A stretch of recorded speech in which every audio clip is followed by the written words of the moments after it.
आलोक नगर गांव में संजू नाम का एक बड़ा ही मेहनती किसान रहा करता था।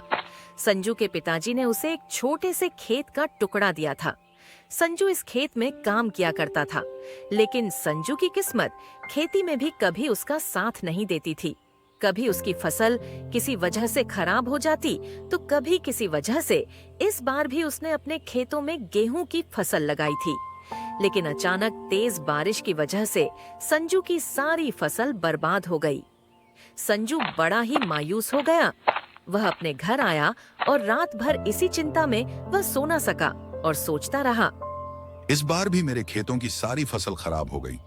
मुझे समझ में नहीं आता कि हर बार मेरे साथ ही ऐसा क्यों होता है। तेज बारिश ने इस बार भी सारी फसल खराब कर दी। और तो और, अगली बार फसल लगाने के लिए बीज तो चाहिए, और उसके लिए भी मेरे पास पैसे नहीं बचे। मैं ऐसा करता हूँ कि खेतीबाड़ी छोड़कर कुछ और काम कर लेता हूँ। ऐसा कहकर संजू गांव में कोई और काम ढूंढने के लिए निकल जाता है। वह सेठ रामलाल के पास जाता है और कहता है, सेठ जी, अगर आपके पास कोई काम हो तो मुझे काम पर रख लीजिए। मुझे काम की बहुत जरूरत है। ठीक है, मेरे यहाँ पर अनाज के बोरे ढोने का काम है, तुम आज ही से लग जाओ। संजू अनाज के बोरे ढोने का काम करने लग जाता है। उसे बाकी मजदूरों के साथ गोदाम से बोरे निकालकर ट्रक में रखने होते थे। लगभग 121 दिनों तक तो यह काम ठीक चलता है। उसके बाद सेठ जी का काम अब खत्म हो जाता है।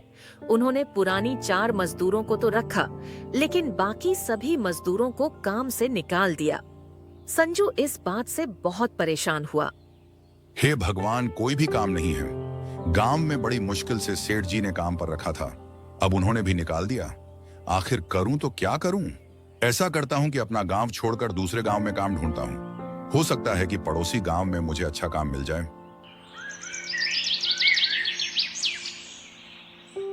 अगले दिन संजू पड़ोस के गांव में जाता है और अपने लिए काम ढूंढने की कोशिश करता है। पहले वह एक किराने की दुकान पर जाता है और कहता है, सेठ जी, मुझे भी काम पर रख लीजिए। मुझे काम की बहुत जरूरत है।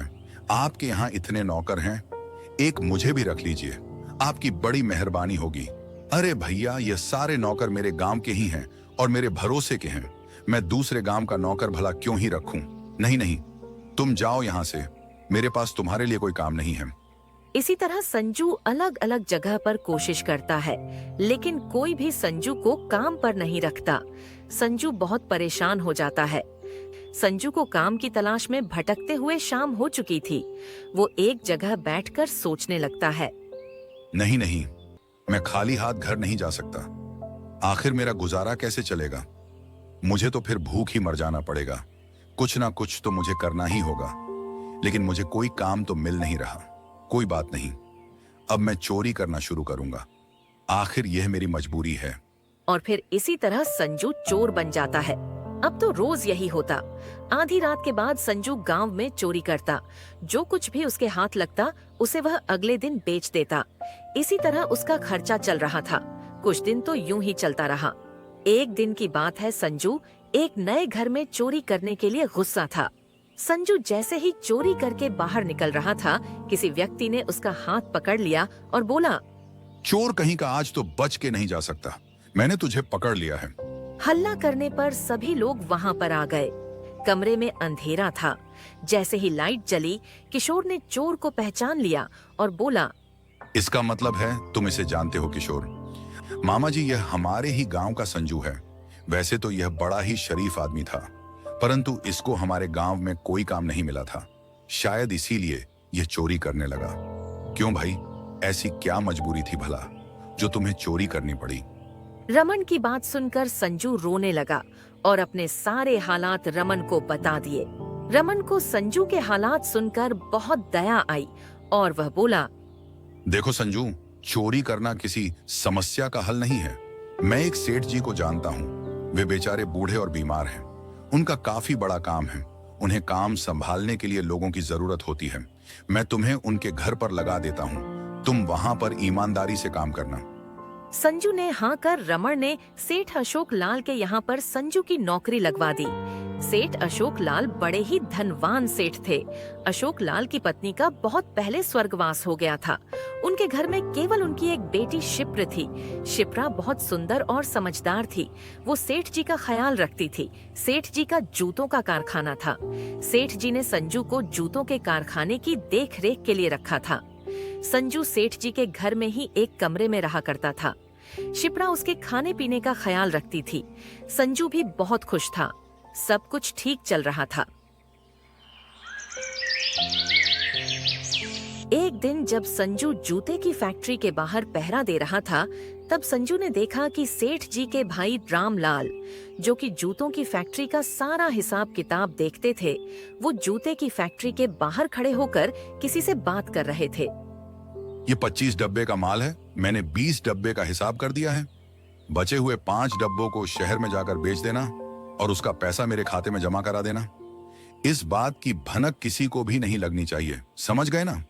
संजू यह बात सुनकर हैरानी में पड़ गया और अपने मन ही मन में सोचने लगा, इसका मतलब सेठ जी के भाई उनके साथ गद्दारी कर रहे हैं, लेकिन सेठ जी तो इन पर बहुत भरोसा करते हैं। इसके बारे में तो सेठ जी को जानकारी मिलनी चाहिए, लेकिन भला सेठ जी मेरी बातों का भरोसा क्यों करेंगे और मैं उन्हें बताऊं तो कैसे बताऊं? रात को इसी चिंता में संजू घर आया और सेठ जी के पास बैठकर उनकी हालचाल पूछने लगा। उसके बाद संजू बोला, सेठ जी रामलाल चाचा सालों से आपकी फैक्ट्री का काम देखते हैं ना? हाँ संजू, पिछले 4 सालों से मैं बीमार रहने लगा, तब से मेरा भाई ही मेरी फैक्ट्री का काम देखता है। बेचारा मेरे लिए बड़ा ही मेहनत करता है, मैं तो उसका हमेशा ही एहसानमंद हूं। सेठ जी, आप उनसे हिसाब किताब नहीं लेते, कभी भला अपनों से कैसा हिसाब किताब? संजू, वह बेचारा अपना समझकर मेरे लिए इतना काम करता है, मैं उससे भला कैसे हिसाब किताब करूंगा? और बड़ा ही ईमानदार है। मेरा भाई कभी उसे ज्यादा देने की कोशिश भी करता हूं। सेठ जी की बात सुनकर संजू मन ही मन सोचने लगा, सेठ जी को तो अपने भाई पर इतना भरोसा है, भला मैं उनके भाई के खिलाफ कोई बात कैसे बता सकता हूं? नहीं नहीं, बड़ी मुश्किल से तो मुझे सेठ जी के यहाँ काम मिला है। अगर मैंने कुछ उल्टा पुल्टा बोल दिया तो सेठ जी मुझे काम से निकाल देंगे। और यही सोचकर संजू सेठ जी को कुछ नहीं बताता, लेकिन सामने खड़ी शिप ये सारी बातें सुन चुकी थी।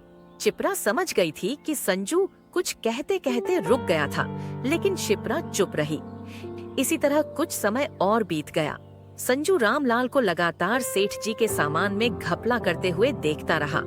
एक दिन संजू मन में सोचता है, ये सब सेठ जी के साथ ठीक नहीं हो रहा है, जो भी हो, लेकिन मुझे सेठ जी को इन सब बातों की खबर करनी होगी, पर बिना सबूत के तो मैं ये नहीं कर सकता। संजू ऐसा सोच ही रहा था कि रामलाल एक आदमी से बात कर रहा था। संजू छुपकर बातें सुनने लगा। अगले हफ्ते चमन आ रहा है। हमने जो 50 डब्बे जूते चुरा कर रखे हुए हैं ना, उन 50 डब्बों को चमन को बेचना है, तो खास ध्यान रखना किसी को इस बात का पता ना चले। अच्छा, तो 50 डब्बों का घपला होने वाला है। अगले हफ्ते यही मौका है, मैं सारी चीजें सामने ला सकता हूँ और उन्हें उनकी आंखों में यह दिखा सकता हूँ कि उनका भाई कितना बड़ा धोखेबाज है।